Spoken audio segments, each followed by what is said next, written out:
ఒకసారి ప్రొఫైల్ చూస్తే మాదిగ సామాజిక వర్గానికి చెందిన నేత ఆదిమూలపు సురేష్ ప్రస్తుతం మంత్రిగా ఉన్నారు. ఈయన 2009లో కాంగ్రెస్ తరపున ఎర్రగొండపాలెం ఎమ్మెల్యేగా పోటీ చేశారు, గెలిచారు.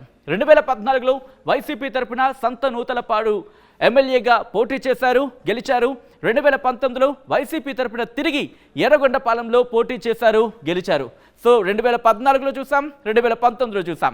సో ఇప్పుడు కనుక ఆయన గెలిస్తే హ్యాట్రిక్ అవుతుందని చెప్పుకోవాలి. ఇప్పుడు నెక్స్ట్ టీడీపీకి సంబంధించి ప్రొఫైల్ చూసే ప్రయత్నం చేద్దాం. తెలుగుదేశం పార్టీ బరిలోకి దించింది డోలా బాల వీరాంజనేయ స్వామిని. ఒకసారి ఈయన ప్రొఫైల్ కనుక చూస్తే మాల సామాజిక వర్గానికి చెందిన నేత డోలా బాల వీరాంజనేయ స్వామి. వృత్తిరీత్యా డాక్టర్. ఈయన 2009లో తొలిసారి టీడీపీ నుంచి పోటీ చేశారు, ఓటమిని చవిచూశారు. డోలా బాల వీరాంజనేయ స్వామి 2014లో కొండపి ఎమ్మెల్యేగా తొలిసారి గెలిచారు. అలాగే 2019లో మరోసారి టీడీపీ తరఫున పోటీ చేశారు, గెలిచారు డోలా బాల వీరాంజనేయ స్వామి.